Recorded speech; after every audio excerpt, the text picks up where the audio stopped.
ठाणेकरांना समस्येच्या विळख्यातून बाहेर काढा. शिवसेनेच्या शिष्टमंडळानं घेतली पालिका आयुक्तांची भेट.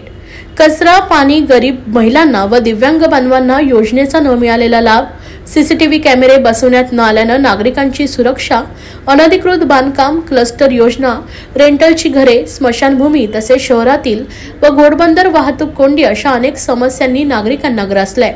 ठाणेकरांना भेडसावणाऱ्या समस्यांच्या विळख्यातून बाहेर काढा अशी मागणी करत शिवसेना उद्धव बाळासाहेब ठाकरे पक्षाच्या शिष्टमंडळानं पालिका आयुक्तांची भेट घेतली आहे. यावेळी शिवसेना नेते माजी खासदार राजन विचारे, संपर्क प्रमुख नरेश मनेरा, जिल्हा प्रमुख केदार दिघे व इतर शिवसेना पदाधिकारी व स्थानिक नागरिक मोठ्या संख्येने उपस्थित होते. यावेळी आयुक्त सौरभ राव यांना वस्तुस्थिती छायाचित्रांचे पुरावे देण्यात आले. नुकताच पार पडलेल्या लोकसभा विधानसभेच्या निवडणुकीत अनेक कोट्यवधी रुपयांच्या निधीची घोषणा करून सत्ताधाऱ्यांनी आपली पोळी भाजून घेतली, परंतु जनतेच्या पैशाचा चुरडा जास्त व सुविधा कमी असे चित्र सध्या ठाण्यात दिसत असल्यानं स्वच्छ व सुंदर असणारे हे ठाणे सध्या डबक्याचे व कचऱ्याचं साम्राज्य तयार झालेलं ठाणं बनलंय. ठाणे महापालिकेची तिजोरी रसातळाला गेली आहे, त्यामुळे उगाचच नको त्या कामांवर उधळपट्टी थांबेल का असा सवालही त्यांनी आपल्या या पत्राद्वारे केलाय. घोडबंदर वासियांना वाहतूक कोंडीचा फटका दररोज सोसावा लागतोय. त्यामध्ये उपाययोजना करीत असताना नागरिकांना विश्वासात न घेता नागरिकांच्या हक्काचा सर्व्हिस रोड सुद्धा हायवे पूर्व द्रुतगती महामार्गावर विलीन करण्याचं नियोजन करतात. त्यामुळे या हायवे पूर्व द्रुतगती महामार्गावर असणाऱ्या अनेक सोसायट्या, शाळा, कॉलेज, हॉस्पिटल यांना मोठा अडथळा ठरणार आहे. यासाठी शिवसेना नेते राजन विचारे तसेच संपर्क प्रमुख नरेश मनेरा यांनी वारंवार प्रशासनाकडे पाठपुरावा करून सर्व्हिस रोड हा असू द्या तो स्थानिक नागरिकांच्या दृष्टिकोनातून अतिशय महत्त्वाचा आहे. ठिकठिकाणी कामे सुरू करून सर्व्हिस रोड बंद केले, त्यामुळे सर्व्हिस रोड जर हायवे पूर्व द्रुतगती महामार्गास विलीन झाल्यास मोठं आंदोलन घ्यावं लागेल असा थेट इशारा त्यांनी दिलाय. त्यावर आयुक्तांनी 8 दिवसांमध्ये MMRDA सोबत बैठक घेऊन यावर तोडगा काढू असं आश्वासन दिलंय. आज या ठिकाणी महापालिका आयुक्त आणि त्यांचे सर्व अधिकारी आज ठाणे शहरातल्या सर्वात महत्वाची म्हणजे घोडबंदरचा जो सर्व्हिस रोड आहे आणि वाहतूक कोंडी या विषयावरती या ठिकाणी आम्ही भेटायला आलो होतो. त्यामध्ये वेगवेगळे विषय आहेत. मग ते घनकचरा व्यवस्थापन असेल, तुमची स्मशानभूमी असेल, त्यानंतर ठाणे शहरामध्ये असलेली जी काही बिकट अवस्था आहे पाण्याची ते असेल, पाणी पुरवठा असेल, त्याचबरोबर जे डम्पिंग ग्राउंड आहेत त्या डम्पिंग ग्राउंडच्या संदर्भात जी काय गेले कित्येक वर्षापासून करोडो रुपये खर्च आपण केलेले आहेत, परंतु आजही कशा अवस्थेमध्ये आहे. त्यानंतर ठाणे हे तलावांचं शहर आहे, परंतु या तलावामध्ये ठाणे महापालिकेच्या जवळ असलेल्या सिद्धेश्वर तलाव इथली अवस्था एवढी वाईट आहे की त्या ठिकाणी पाणीच दिसत नाही. संपूर्ण कचऱ्याने भरलेला तो तलाव आहे ऐतिहासिक असा. त्यानंतर मासुंदा तलाव, शिवाजी मैदान, त्यानंतर इतर काही विषय जे आहेत, जे आज फ्लायओव्हर जे बनलेले आहेत त्या फ्लायओव्हरच्या खाली अनैतिक जे धंदे चालू आहेत, त्याचबरोबर BSUPच्या योजनेअंतर्गत जी काय पर्यायी घरा दिलेल्या आहेत त्या ठिकाणी त्या घरांचा वापर गैर पद्धतीने चालू आहे. कित्येक ठिकाणी अनधिकृत बांधकाम या ठिकाणी चालू आहेत महापालिकेच्या नावावरती. असे भरपूर विषय आहेत. या संदर्भामध्ये आयुक्तांचं लक्ष त्या ठिकाणी वेधलं होतं. सर्वात महत्वाची म्हणजे आज तुम्ही बघितलं जे ठाणे शहरातला सर्वात ज्वलंत विषय म्हणजे वाहतूक कोंडी. आज तुम्ही बघितलं असेल घोडबंदर येथून जर समजा आपल्याला इकडे यायचं असेल, आज तुम्ही बघितलं असेल नवीन जुनं ठाणं आणि नवीन ठाणं, म्हणजे तुम्ही जर माजिवडा नाक्यापासून जर घोडबंदरला लास्ट गायमुख पर्यंत तुम्ही जर गेलात तर हे नवीन ठाणं आहे. आणि या नवीन ठाण्याची तुम्ही जर लोकसंख्या लक्षात घेतली असता जवळजवळ 10 लाखाच्या वरती त्या ठिकाणी ही लोकसंख्या आहे. आणि त्या ठिकाणी आपल्याला ज्या काही सुविधा देण्याच्या माध्यमातून असे तिथे कित्येक ठिकाणी टँकरने पाणी पुरवठा केला जातो.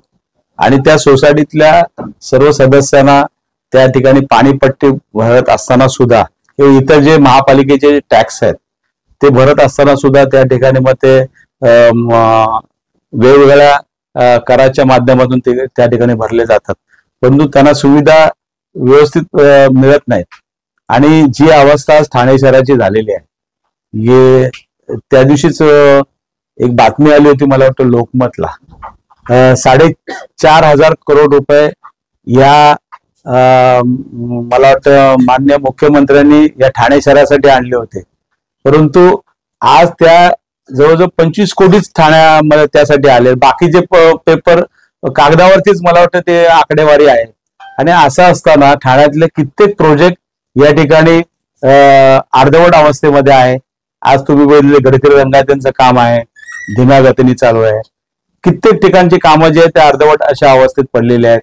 आज तुम्ही जर बघितलं असेल, या ठाणे शहराचा जी वाहतूक कोंडीवरती पर्यायी व्यवस्था जर करायची असेल तर मला वाटतं त्या ठिकाणी जो साकेतवरनं गायमुखला जो कोस्टल रोड त्या ठिकाणी तयार होणार होता, तुम्हाला माहिती असेल 10 वर्ष खासदार असताना याचा पाठपुरावा करून त्याला मला वाटतं पर्रीकर साहेबांनी 1.9 किलोमीटरची एअरफोर्सची जी बाउंड्री होती त्या ठिकाणी गेली 15 वर्षापासून आपण प्रयत्न करत होतो, परंतु तो रस्ता मला वाटतं आपल्याला परवानगी NOC देत नव्हतं एअरफोर्स, आणि त्याला सुद्धा आपल्याला परवानगी मिळाली. आता बाकीच्या गोष्टी परवानगी मिळून मला वाटतं त्याची काहीतरी इन्क्वायरी लावलेली आहे त्या संदर्भामध्ये, की ही जी कॉस्ट वाढली असल्या कारणाने ती जी काय कॉस्ट होती ती डबल टिबल झाल्यामुळे ते परत एकदा त्याला स्फुटनीकरण लावलेले शासनाने.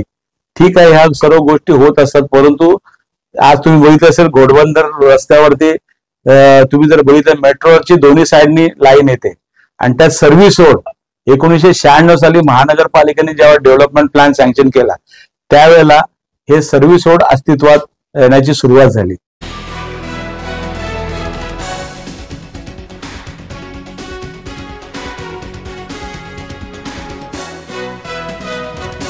स्वर्गीय हिंदुहृदय सम्राट शिवसेना प्रमुख बाळासाहेब ठाकरे यांच्या जयंतीनिमित्त उपमुख्यमंत्री एकनाथ शिंदे यांनी ठाणे येथील टेंभी नाक्यावरील आनंद आश्रमात जाऊन त्यांच्या प्रतिमेला पुष्पहार अर्पण करून विनम्र अभिवादन केलंय. यानंतर प्रसिद्धी माध्यमांशी बोलताना शिंदे यांनी स्वर्गीय हिंदुहृदय सम्राट शिवसेना प्रमुख बाळासाहेब ठाकरे यांचे 80% समाजकारण आणि 20% राजकारण ही शिकवण अंगीकारून आज शिवसेनेची वाटचाल पुढे सुरू आहे.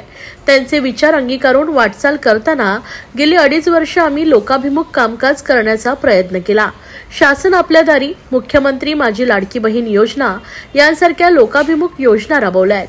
त्या माध्यमातून तळागाळातील माणसाला योजनांचा लाभ मिळवून दिला. शिवसेना पक्ष वाचवण्यासाठी आम्ही 2.5 वर्षांपूर्वी वेगळा निर्णय घेतला. त्यानंतर आता नुकत्याच पार पडलेल्या विधानसभा निवडणुकीत जनतेनं खरी शिवसेना कुणाची ते सिद्ध करून दाखवलंय.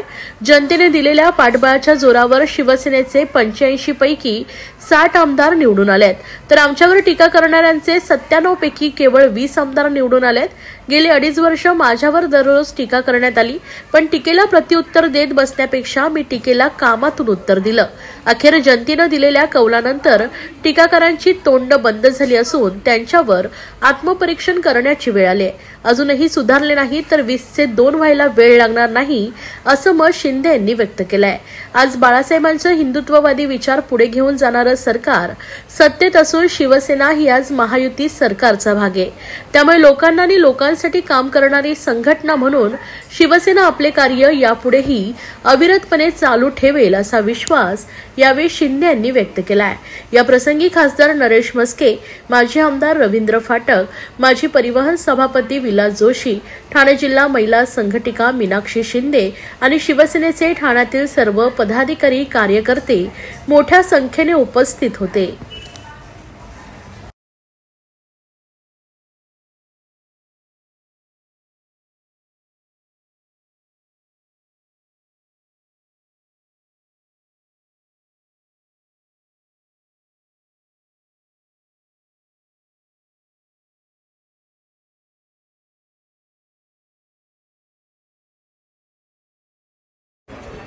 विनम्र अभिवादन करतो, त्यांना भावपूर्ण आदरांजली अर्पण करतो. खरं म्हणजे 23 जानेवारी हा शिवसैनिकांच्या जीवनामध्ये तसा बघायला गेला तर बाळासाहेब असताना आनंदोत्सव साजरा करायचो आपण, वाढदिवस साजरा करून संपूर्ण महाराष्ट्रामध्ये विविध उपक्रमांनी हा बाळासाहेबांचा वाढदिवस साजरा करण्याची परंपरा राज्यभरात आहे, देशभरामध्ये होती आणि आजही विविध कार्यक्रम समाजोपयोगी लोकाभिमुख कार्यक्रमांचं आयोजन करून बाळासाहेबांची जयंती देखील साजरी केली जाते। पुढच्या वर्षी जन्मशताब्दी वर्ष आहे आणि खरं म्हणजे बाळासाहेबांचे विचार आम्ही घेऊन त्यांच्या विचारांनी प्रभावित होऊन अनेक कार्यकर्ते शिवसेनेत आले, शिवसेनेमध्ये काम केलं, शिवसेना मोठी करण्याचं काम बाळासाहेबांच्या आशीर्वादाने कार्यकर्त्यांनी केलं आणि आम्ही देखील बाळासाहेबांचा विचार घेऊनच या राज्यामध्ये बाळासाहेबांच्या विचाराचं सरकार स्थापन केलं आणि आपल्या सगळ्यांना माहिती आहे, आपण सगळे साक्षीदार आहात, महाराष्ट्रातली जनता साक्षीदार आहे की सत्तेच्या 2.5 वर्षामध्ये महायुतीच्या कारकिर्दीमध्ये बाळासाहेबांना अपेक्षित असलेलं 80% समाजकारण आणि 20% राजकारण आम्ही केलं। सर्वसामान्य माणसाला न्याय मिळाला पाहिजे,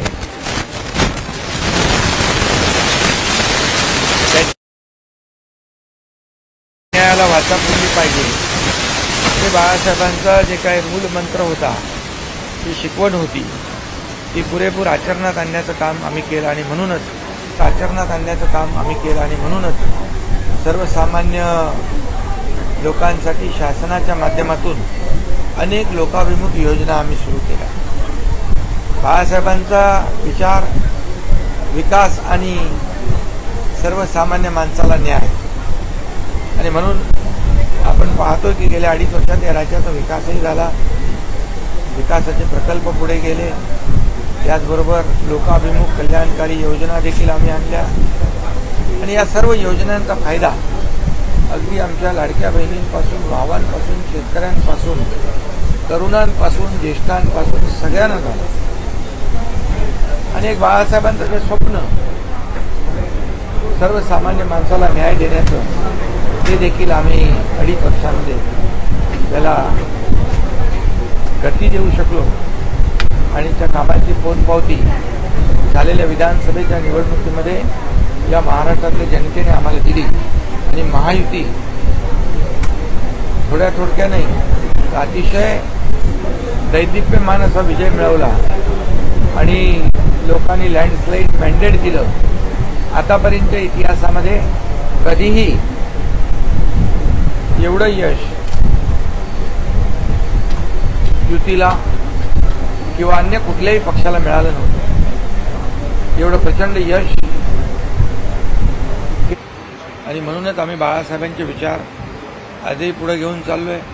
आज यापुढे देखील आमची आणखी जबाबदारी वाढली आहे, लोकांनी मॅन्डेट दिलेला आहे आणि त्यामुळे लोकांसाठी जे करायचं ते सर्वसामान्य लोकांसाठी या महाराष्ट्रातील भगिनींना आधार देणारी राज्य शासनाची मुख्यमंत्री माझी लाडकी बहीण योजना। या योजनेअंतर्गत अल्प उत्पन्न गटातील 21 ते 65 वयोगटाच्या भगिनींना मिळणार दरमहा 1500 रुपयाची मदत। अर्ज करण्यासाठी 31 ऑगस्ट 2024 पर्यंत मुदतवाढ। कुटुंबाचं वार्षिक उत्पन्न 2.5 लाख रुपयांपेक्षा कमी असलेल्या महिला पात्र।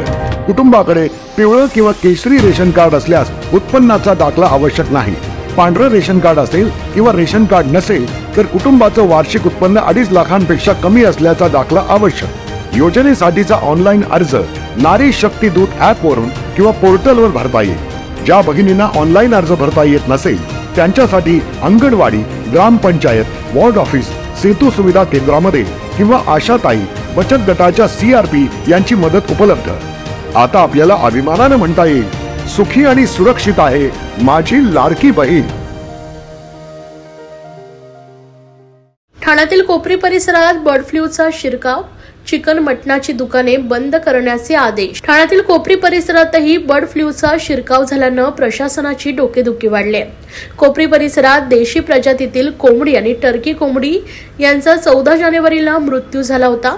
कोंबड्यांचा मृत्यू बर्ड फ्लूने झाल्याचा अहवाल राज्य शासनाच्या पशुसंवर्धन विभागाकडून ठाणे महापालिकेला प्राप्त झालाय। त्यामुळे कोपरीमधील चिकन आणि मटणाची दुकाने पुढील आदेश येईपर्यंत बंद ठेवण्याचे आदेश पालिका प्रशासनाकडून देण्यात आले। ठाण्याचे पोलीस आयुक्त आशुतोष डुमरे यांच्या शासकीय निवासस्थानात पाळलेल्या कोंबड्यांना बर्ड फ्लूची लागण झाल्यानं खळबळ उडाली होती। या रोगाचा प्रसार जिल्ह्यात इतर ठिकाणी होऊ नये म्हणून जिल्हा प्रशासनानं पावलं उचललेत। दरम्यान बर्ड फ्लू आजारानं कोपरी परिसरातही शिरकाव केल्यानं मांसाहार खाणाऱ्या खवय्यांची अडचण झाली आहे। कोपरी परिसरात देशी प्रजातीतील कोंबडी आणि टर्की कोंबडी यांचा 14 जानेवारीला मृत्यू झाला होता। कोंबड्यांचा मृत्यू बर्ड फ्लूने झाल्याचा अहवाल पशुसंवर्धन विभागाकडून ठाणे महापालिकेला प्राप्त झाल्यानंतर जिल्हा प्रशासनाची धावपळ उडाली आहे। या पार्श्वभूमीवर कोपरी परिसरात सुरक्षेचा उपाय म्हणून कोंबडी आणि मटण विक्रीला बंदी करण्यात आली आहे। शहरात बर्ड फ्लूचा प्रादुर्भाव वाढत असल्याचं पत्र ठाणे जिल्हाधिकारी कार्यालयानं मनपाला पाठवलंय। तर बर्ड फ्लू रोगाच्या पार्श्वभूमीवर महापालिकेची आरोग्य यंत्रणा सतर्क झाल्या। त्यानुसार यावर उपाययोजना आखण्यात आल्या। यात कळवा येथील छत्रपती शिवाजी महाराज रुग्णालयात विलगीकरण कक्ष सज्ज ठेवण्यात आला आहे। तसेच पुरेसा औषध साठा, डॉक्टरांसह इतर पथकं देखील सज्ज झालेत। रुग्णालयात एकूण 19 बेड सज्ज ठेवण्यात आले। त्यातील 15 साधे तर 4 ICUचे बेड आहेत। तसेच डॉक्टर आणि परिचारिका यांचेही पथक तयार ठेवण्यात आले आहे। पशुसंवर्धन विभागाच्या उपायुक्त यांच्या अध्यक्षतेखाली एव्हियन इन्फ्लुएन्झा कंट्रोल मार्गदर्शन तत्वे जाहीर करण्यात आले। पॉझिटिव्ह सापडलेल्या पक्ष्यांच्या ठिकाणापासून 1 किलोमीटर क्षेत्रात सर्व चिकन व अंडी विक्री दुकानं जिल्हाधिकारी व दंडाधिकारी यांच्या आदेशान्वये बंद करण्यात आले। तसेच मांस विक्रेते करणाऱ्यांना स्वच्छ